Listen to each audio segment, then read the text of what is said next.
ഗാസയിൽ സമാധാനം കൊണ്ടുവരുന്നതിന്റെ ഭാഗമായി അമേരിക്ക മുന്നോട്ട് വച്ച ആവശ്യങ്ങൾ അംഗീകരിക്കില്ലെന്ന് കടുപ്പിച്ച് പറയുകയാണ് ഹമാസ്. ആയുധം ഉപേക്ഷിച്ച് കീഴടങ്ങില്ലെന്നും ഗാസയിൽ വിദേശ ഭരണമോ ഇടപെടലോ അംഗീകരിക്കില്ലെന്നും ഹമാസിന്റെ മുതിർന്ന നേതാവ് ഖാലിദ് മിഷാൽ വ്യക്തമാക്കി. ദോഹയിൽ നടന്ന കോൺഫറൻസിനിടെയാണ് ഖാലിദ് മിഷാൽ നിലപാടുകൾ വിശദീകരിച്ചത്. പ്രതിരോധത്തെയും അതിനായി ഉപയോഗിക്കുന്ന ആയുധങ്ങളെയും ക്രിമിനൽ വൽക്കരിക്കുന്നത് അംഗീകരിക്കാൻ കഴിയുന്ന ഒരു കാര്യമല്ല. അധിനിവേശത്തിന് കീഴിലുള്ള ജനതയ്ക്ക് പ്രതിരോധം എന്നത് അവരുടെ അവകാശമാണെന്നും അത് ലോകത്തെ മറ്റ് രാഷ്ട്രങ്ങൾ അഭിമാനപൂർവ്വം കാണുന്ന ഒന്നാണെന്നും മിഷാൽ കൂട്ടിച്ചേർത്തു. ഗാസയുടെ ഭരണം പലസ്തീനികൾ തന്നെ നിർവഹിക്കണം എന്ന നിലപാടിൽ ഹമാസ് ഇപ്പോഴും ഉറച്ചു നിൽക്കുന്നു. അമേരിക്കൻ പ്രസിഡന്റ് ഡൊണാൾഡ് ട്രംപ് മുൻകൈയെടുത്ത് രൂപീകരിച്ച ബോർഡ് ഓഫ് പീസ് എന്ന സംവിധാനം ഗാസയുടെ മേൽ വിദേശ നിയന്ത്രണം അടിച്ചേൽപ്പിക്കാനുള്ള ശ്രമമാണ്. അങ്ങനെ ഉണ്ടാകാൻ പാടില്ലെന്നും അദ്ദേഹം മുന്നറിയിപ്പ് നൽകി. ഗാസയിലെ ജനങ്ങൾക്കും പലസ്തീനും ഉള്ളതാണ് ഗാസയെന്നും അവിടെ വിദേശ ഭരണമോ പുറത്തുനിന്നുള്ള അവരുടെ അധികാരമോ തങ്ങൾക്ക് സ്വീകാര്യമല്ലെന്നും മിഷാൽ പറഞ്ഞു. അമേരിക്കയുടെ മധ്യസ്ഥതയിൽ നടക്കുന്ന വെടിനിർത്തൽ കരാറിന്റെ രണ്ടാം ഘട്ടത്തിൽ ഗാസയിലെ നിരായുധീകരണം ഒരു വിഷയമായി എടുത്തിട്ടുണ്ട്. എന്നാൽ ആയുധം കൈമാറുന്നത് ഹമാസിനെ സംബന്ധിച്ച്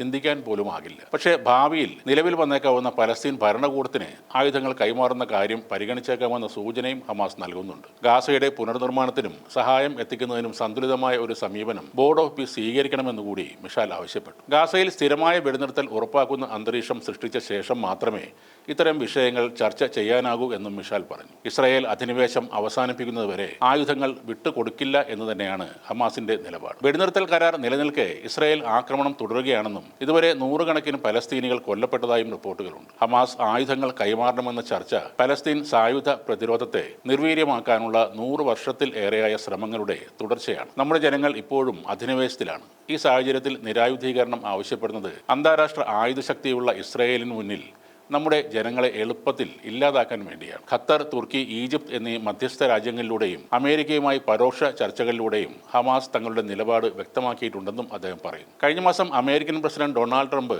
ഹമാസിനെ പൂർണ്ണമായും ആയുധരഹിതമാക്കണമെന്ന് ആവശ്യപ്പെട്ടിരുന്നു. എന്നാൽ ഇസ്രായേൽ ഗാസയിലെ അധിനിവേശം അവസാനിപ്പിക്കുന്നവരെ ആയുധങ്ങൾ വിട്ട് കൊടുക്കില്ലെന്ന് ഹമാസ് ആവർത്തിച്ച് പറയുകയും ചെയ്തു. വെടിനിർത്തൽ കരാർ ലംഘിച്ച് ഇസ്രായേൽ ഗാസയിൽ ദിവസേന ആക്രമണം തുടരുകയാണെന്നും കിഴക്കൻ ഗാസയിലെ യെല്ലോ ലൈൻ മേഖലയിൽ നിന്ന് പിന്മാറാൻ തയ്യാറായിട്ടില്ലെന്നും റിപ്പോർട്ടുകളുണ്ട്. ഈ വെടിനിർത്തൽ പ്രാബല്യത്തിൽ വന്നതിന് ശേഷം കുറഞ്ഞത് 576 പലസ്തീൻകാരാണ് കൊല്ലപ്പെട്ടത്. 1600ഓളം പേർക്ക് പരിക്കേൽക്കുകയും ചെയ്തു. 2023 ഒക്ടോബർ 7 നടത്തിയ കടന്നാക്രമണത്തിന് പിന്നാലെയാണ് ഇസ്രായേൽ ഹമാസുമായി യുദ്ധത്തിലേർപ്പെട്ടത്. ഒക്ടോബർ 7 ആക്രമണം ഇസ്രായേലിന്റെ അധിനിവേശത്തിന്റെ ഒരു മറുപടിയായിട്ടാണ് ഹമാസ് കാണുന്നത്. അതേസമയം ഗാസയിൽ സമാധാനം വരണമെങ്കിൽ ഹമാസിനെ നിരായുധീകരിച്ചേ മതിയാകൂ എന്നതാണ് ഇസ്രായേലിന്റെ ശക്തമായ നിലപാട്. ഇസ്രായേൽ പറയുന്നത് ഹമാസിന്റെ കയ്യിൽ ഇപ്പോഴും വലിയ ആയുധശേഖരം ഉണ്ടെന്നാണ്. അവരുടെ ഇന്റലിജൻസ് ഏജൻസിയുടെ കണക്കുകൾ പ്രകാരം ഏകദേശം 20,000 പോരാളികളും 60,000 കലാഷ്നിക്കോവ് തോക്കുകളും ഇപ്പോഴും ഹമാസിന്റെ പക്കലുണ്ട്. അതുകൊണ്ട് തന്നെയാണ് നിരായുധീകരണം എന്ന വിഷയത്തിൽ ഇസ്രായേൽ ഉറച്ചു നിൽക്കുന്നത്.